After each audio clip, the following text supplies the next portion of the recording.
Namaskara Karnataka, welcome all of you to Vedantu Karnataka. So all of you will be confused that ma'am, I want to apply for second examination because I want to improve my scores. ಏನು ಮಾಡೋದು ma'am, ಎಲ್ಲಿ apply ಮಾಡೋದು, online apply ಮಾಡೋಕ್ಕಾಗುತ್ತಾ, ಇಲ್ಲಾಂದರೆ college ಹೋಗ್ಬೇಕಾ? So you'll have so many doubts. Ma'am ನನಗೆ revaluation ಕೊಡಬೇಕು, scan copy I want to take it, what is the how do I apply for all of this? So ಎಲ್ಲ doubts ಈ ಒಂದು ವಿಡಿಯೋದಲ್ಲಿ clear ಮಾಡ್ತೀನಿ. ಹೆಂಗೆ ಆನ್ಲೈನ್ ಅಪ್ಲೈ ಮಾಡ್ಬೋದು, ಕಾಲೇಜಲ್ಲಿ ಹೋಗ್ಬೇಕಾ, ಆಮೇಲೆ ಸ್ಕ್ಯಾನ್ ಕಾಪಿ ಹೆಂಗೆ ಅಪ್ಲೈ ಮಾಡೋದು, ಇಲ್ಲಾಂದ್ರೆ revaluation, how to give it for revaluation. So all that will be clarified in this video. So stay tuned till the end of the video, and if you're enjoying such content, quickly smash that like button as well. So students, I know all of your examinations, some of your exams went really well, some of yours did not go well, but parvagilla students, see, things like this keep happening, but ನಿಮಗೊಂದು chance ಇದೆ, ಎರಡನೇ exam ಆಮೇಲೆ ಮೂರನೇ exam ಬರೆಯೋಕ್ಕೆ. So ಆ exam utilise ಮಾಡಿದ್ರೆ ನಿಮ್ಮ marks improve ಮಾಡ್ಬೋದು. Some student asked me yesterday that ma'am, I'm writing NEET examination, can I write exam 3 which is going to happen in the month of June? Yes, definitely you can write the exam in the June and wait for the results and then get the marks.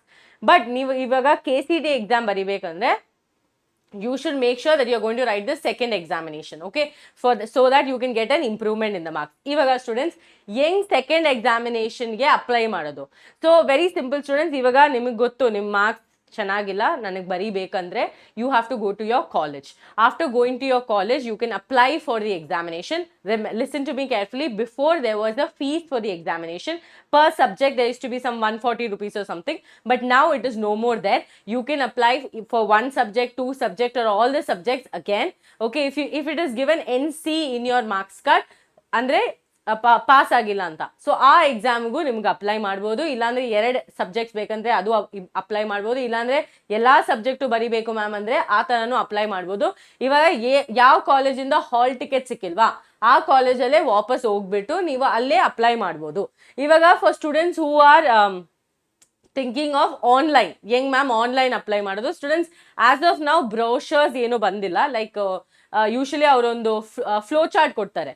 So ಇವಾಗ currently 24th flow chart ಇದೆ. So ಅದ್ ನೋಡ್ಕೊಂಡು ನಮಗೆ ಹೇಳಕ್ ಆಗ್ಬೋದು that this is going to be similar. Okay, so second PUC examination, now remember that your registration is going to be up to 17th ತನಕ ನಿಮಗೆ apply ಮಾಡ್ಬೋದು. ಅದಾದ್ಮೇಲೆ ಅಪ್ಲೈ ಮಾಡೋಕ್ಕಾಗಲ್ಲ. ಸೊ 17th ಮುಂಚೆನೆ ಡಿಸಿಷನ್ ಎತ್ಕೊಂಡು ಅಪ್ಲೈ ಮಾಡಿ, ಕಾಲೇಜಿಗೆ ಹೋಗ್ಬಿಟ್ಟು ಅಪ್ಲೈ ಮಾಡಿ. ಇಲ್ಲಾಂದ್ರೆ ಆನ್ಲೈನ್ ಮಾಡ್ಬೇಕಂದ್ರೆ ಅದಕ್ಕೂ ಪೋರ್ಟಲ್ ಓಪನ್ ಆಗಿರುತ್ತೆ. ಸೊ ಇವಾಗ ತೋರಿಸ್ತೀನಿ ನಿಮಗೆ ನೋಡಿ. ಯೂಶಲಿ ಸ್ಟೂಡೆಂಟ್, ನೀವು visit the official website. Okay, official website, that is your Karnataka school examination assessment board, KCEB. But ಇವಾಗ ಇದು ಕರೆಂಟ್ಲಿ ವೆಬ್ಸೈಟ್ ಸ್ವಲ್ಪ ಡೌನ್ ಆಗಿದೆ because of the maximum entries. So ಅಲ್ಲಿ ಹೋಗ್ಬಿಟ್ಟು ಈ ತರ ಒಂದು ಮೆನು ಬರುತ್ತೆ.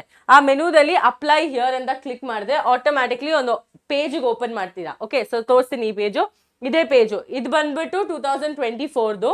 ಇವಾಗ ಕರೆಂಟ್ಲಿ ಅವ್ರು ಅಪ್ಡೇಟ್ ಮಾಡಿಲ್ಲ. ಸೊ ಇಲ್ಲಿ ನೋಡಿ, on the home page you have to click on apply here button with the process application. ಅದು ಕ್ಲಿಕ್ ಮಾಡೋ ಟೈಮಲ್ಲಿ ಈ ತರ ಒಂದು ಪೇಜ್ ಓಪನ್ ಆಗುತ್ತೆ. ಈ ಪೇಜಲ್ಲಿ ಕೆಳಗಿರುತ್ತೆ application form for online registration examination Exam-2. First ಬಂದ್ಬಿಟ್ಟು flow chart for registration exam. ಆದರೆ ಏನೆಲ್ಲ ಫಿಲ್ ಮಾಡಬೇಕು, ಏನೆಲ್ಲ ಅಪ್ಲೈ ಮಾಡಬೇಕು, ಹೆಂಗ ಆ ಪ್ರೊಸೆಸ್ ಎಲ್ಲ ಮಾಡೋದು ಅಂತ ಒಂದು ಫ್ಲೋ ಚಾರ್ಟ್ ಕೊಡ್ತಾರೆ. ಸೊ ಅದ್ ನೋಡ್ಬಿಟ್ಟು ನಿಮಗೆ ಮಾಡ್ಬೋದು ಅಲ್ವಾ. ಸೊ ಇದೇನೆ ಫ್ಲೋ ಚಾರ್ಟ್ ಸ್ಟೂಡೆಂಟ್. ಬಟ್ ಇದು ಬಂದ್ಬಿಟ್ಟು 2024 ಫ್ಲೋ ಚಾರ್ಟ್. ಓಕೆ, ಸೊ ಅದಕ್ಕೆ ಇಲ್ಲಿ ಪೇಮೆಂಟ್ ಅಂತ ಕೊಟ್ಟಿದ್ದಾರೆ. ಬಟ್ ಈ ವರ್ಷದಿಂದ ನಿಮಗೆ ಪೇಮೆಂಟ್ ಇಲ್ಲ. ನಿಮಗೆ ಆ ಅಪ್ಲಿಕೇಶನ್ ಫೀಸಿಗೆ ಆ 140 rupees, 280 rupees ಕೊಡೋಕ್ಕಿಲ್ಲ. So it is free for all of you. Okay, so ಇದೇ ಕಾಪಿ ನಿಮಗೆ ಇದು ಬೇಕಂದ್ರೆ ನಮ್ಮ ವೇದಾಂತು ಕರ್ನಾಟಕ ಟೆಲಿಗ್ರಾಮಲ್ಲಿ ಈ PDF ಶೇರ್ ಮಾಡ್ತೀನಿ.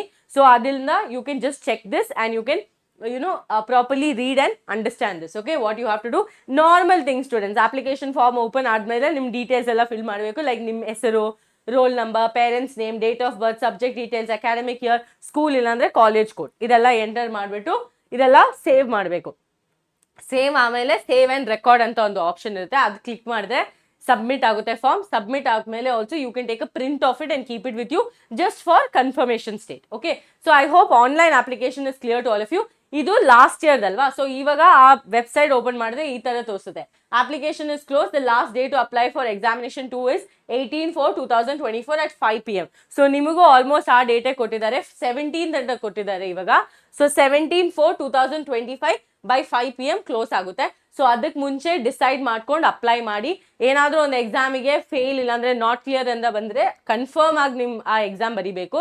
ಇಲ್ಲಾಂದರೆ ಇಂಪ್ರೂವ್ಮೆಂಟಿಗೆ mark ಇಂಪ್ರೂವ್ಮೆಂಟಿಗೆ ಬರೀಬೇಕಂದ್ರೆ that also you have to make the decision. Okay, Exam-3 wait ಮಾಡಬೇಡಿ, Exam-2 ಅಲ್ಲೇ ಮುಗಿಸ್ಬಿಡಿ. ಎಷ್ಟು ಟೈಮ್ ಎಕ್ಸಾಮ್ ಬರೀತೀರಾ? 2 examination is more than enough. One more thing students, ನಿಮ್ಮ best marks will be taken. ಆದರೆ in first examination let's say I got 70%, second examination I got 85%, ಅವರು 85% consider ಮಾಡ್ತಾರೆ. ಇವಾಗ ಒಂದು ಸಬ್ಜೆಕ್ಟ್ ಎತ್ಕೊಳ್ಳೋಣ, ಇಮ್ಯಾಜಿನ್ ಮ್ಯಾಥ್ಸ್ ಅಲ್ಲಿ first P U ಅಲ್ಲಿ ನನಗೆ 60, first examination only I got 60, second examination remember think that I got 55.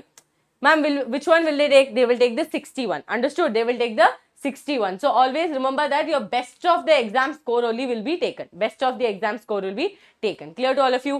Yes. So like this it will show for all of you. Now students, if you go to the website, okay, if you go to the website, scanning ಇಲ್ಲ ಅಂದ್ರೆ copy ಬೇಕಂದ್ರೆ ಅದು ತೋರಿಸ್ತೀನಿ ನಿಮಗೆ. Okay, ಅದು ತೋರಿಸ್ತೀನಿ ನಿಮಗೆ. ನೋಡಿ, ಇದೇ ನಿಮ್ಮ ಹೋಮ್ ಡಿಪಾರ್ಟ್ಮೆಂಟ್, ಅದೇ ಡಿಪಾರ್ಟ್ಮೆಂಟ್ ಆಫ್ ಸ್ಕೂಲ್ ಎಜುಕೇಷನ್, ಇದೇ ವೆಬ್ಸೈಟು. ಇಲ್ಲಿ ಹೋಗ್ಬಿಟ್ಟು ನೀವೀಗ ಸೆಕೆಂಡ್ PUC ಎಕ್ಸಾಮಿನೇಷನ್ ಅಂತ ಕ್ಲಿಕ್ ಮಾಡಿದ್ರೆ ಇಲ್ಲಿ ಹೋಗಿ ಕೆಳಗಡೆ ಇಲ್ಲಿ ನೋಡಿ ಸ್ಟೂಡೆಂಟ್ಸ್, ಒಂದು ಮೂವಿಂಗ್ ಇದಿದೆ ಫಾರ್ಮು. ಇಲ್ಲಿ ನೋಡಿ, click here to submit scan copy revaluation or retotalling 2025. So ಇಲ್ಲಿ ಕ್ಲಿಕ್ ಮಾಡಿದ್ರೆ ಆಟೋಮ್ಯಾಟಿಕ್ಲಿ ಈ ಪೇಜ್ ಓಪನ್ ಆಗುತ್ತೆ. ಓಕೆನಾ? So application for scan copy for second PUC examination commencement date start ಆಗೋದು ನನ್ನೆಯಿಂದ ಸ್ಟಾರ್ಟ್ ಆಯಿತು. ಓಕೆ, ಲಾಸ್ಟ್ ಡೇಟ್ ಬಂದ್ಬಿಟ್ಟು 13th. ಓಕೆ, ಅದಾದಮೇಲೆ ಲಾಸ್ಟ್ ಡೇಟ್ ಫಾರ್ ಪೇಮೆಂಟ್, ಇದಕ್ಕೆ ಪೇಮೆಂಟ್ ಇದೆ. ಓಕೆ, ಇದಕ್ಕೆ ಪೇಮೆಂಟ್ ಇದೆ. ಒಲ್ಲಿ ನಿಮಗೆ ಅಪ್ಲೈ ಮಾಡಬೇಕಂದ್ರೆ ಸೆಕೆಂಡ್ ಎಕ್ಸಾಮಿನೇಷನ್ಗೆ ಅಪ್ಲೈ ಮಾಡಬೇಕಂದ್ರೆ ಅದಕ್ಕೆ ಫೀಸ್ ಇಲ್ಲ. ಬಟ್ ನೀವು ಸ್ಕ್ಯಾನ್ ಕಾಪಿ ಇಲ್ಲಾಂದರೆ ರೀವ್ಯಾಲ್ಯೂಯೇಷನ್ಗೆ ಅಪ್ಲೈ ಮಾಡಿದ್ರೆ ನಿಮಗೆ ಅದಕ್ಕೊಂದು ಚಾರ್ಜ್ ಇರುತ್ತೆ. ಓಕೆ, ಇಲ್ಲಿ ನೋಡಿ, application for revaluation retotalling of the second PU examination, ಅದು ಬಂದ್ಬಿಟ್ಟು ಕಮೆನ್ಸ್ಮೆಂಟ್ ಡೇಟ್ ಆಗಿಲ್ಲ, 12th ಸ್ಟಾರ್ಟ್ ಮಾಡ್ತಾರೆ. ಏನು? ರೀವ್ಯಾಲ್ಯೂಯೇಷನ್. ಓಕೆ, ರೀವ್ಯಾಲ್ಯೂಯೇಷನ್ ಬೇಕಂದ್ರೆ ಲೈಕ್ ಏನಾದರೂ ಒಂದು ಡೌಟ್ ಇದ್ರೆ ರೀವ್ಯಾಲ್ಯೂಯೇಷನ್ ಕೊಡ್ಬೋದು, ಇಲ್ಲ ಅಂದರೆ ರೀಟೋಟಲಿಂಗ್ ಕೊಡ್ಬೋದು. ನೀವು ಆ್ಯಡ್ ಮಾಡೋದು, ನಿಮಗೆ ಡೌಟ್ ಇತ್ತು, ಇಲ್ಲ ಅದು ಹೆಂಗಾಯಿತು 70 ನನಗೆ ಇಷ್ಟು ಬೇಕಾಗಿತ್ತು. So ರೀಟೋಟ್ಲಿಂಗ್ also it will start on 12th and it will get over on 17th and again last payment, then and there you have to do the payment. Okay, last payment. So ಇಲ್ಲಿ ನೋಡಿ students, online application ಇದು click ಮಾಡಿದ್ರೆ automatically you will get the form for it. Okay, now let's say I want application for retotaling. Okay, retotaling application code closed because applying retotaling date from 12th onwards. Okay, so 12th ಇಂದ ಇವಾಗ ವಾಪಸ್ ಹೋಗ್ಬಿಟ್ಟು ಇದು try ಮಾಡೋಣ. ಹಾಂ, ನೋಡಿ, ಇದೇ ಥರ ಇರುತ್ತೆ. Candidate name, mother's name, subject combination, college code ಸೇಮೇ ಇರುತ್ತೆ. ನಿಮ್ಮ ಆನ್ಲೈನ್ ಅಪ್ಲಿಕೇಶನ್ನು ನಿಮ್ಮ ಸೆಕೆಂಡ್ ಎಕ್ಸಾಮಿನೇಷನ್ಗೆ ಅಪ್ಲೈ ಮಾಡಬೇಕಲ್ಲ, ಅದು ಈ ಥರನೇ ಇರುತ್ತೆ, ಸೇಮ್ ಥರನೇ ಇರುತ್ತೆ. ಸೊ ಟೆನ್ಷನ್ ಎತ್ಕೊಬೇಡಿ. ನೋಡಿ, ಇಲ್ಲಿ ಈ ಥರನೇ ಮೆನು ಇರುತ್ತೆ. How to apply here, application status same ಈ ಪ್ಯಾಟರ್ನಲ್ಲಿ ಇರುತ್ತೆ. ನಿಮ್ಮ ಸೆಕೆಂಡ್ ಎಕ್ಸಾಮಿನೇಷನು ಓಪನ್ ಆಗುತ್ತೆ ಅನಿಸ್ತಾ ಇದ್ದೀನಿ students. I think within few hours it should open. Okay, so as of now we have not got any update on the second examination, but examination start ಆಗೋದು April 24th ಇಂದ 17th.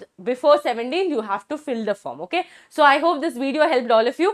Now for all the students who have already passed and who is happy with your marks, let me tell you, ನಾವಿವಾಗ KCETಗೆ end game ಅಂತ start ಮಾಡಿದ್ದೀವಿ. ಒಂದು ದೊಡ್ಡ series, ಅದು PCMBಗೆ prepare ಮಾಡಿಸ್ತಾ ಇದ್ದೀವಿ. ಸೊ ಇಲ್ಲಿ ನೋಡ್ಬೋದು, ಎಂಡ್ ಗೇಮ್ ಕ್ಲಾಸಸ್ ಎಲ್ಲ ಸ್ಕೆಡ್ಯೂಲ್ ಆಗಿದೆ. Classes are happening as usual in the channel. So if you haven't subscribe to the channel and if you haven't started your KCET preparation, then students, this is your right platform. Free ಆಗಿ full content ಕೊಡ್ತೀವಿ. ಎಲ್ಲ previous year questions, ಎಲ್ಲ practice questions, most expected questions ಎಲ್ಲ ಪೂರಾ to ಪೂರಾ. Okay, full we will be teaching you on this channel. All you have to do is stay subscribed to the channel, and I hope this information was helpful to you.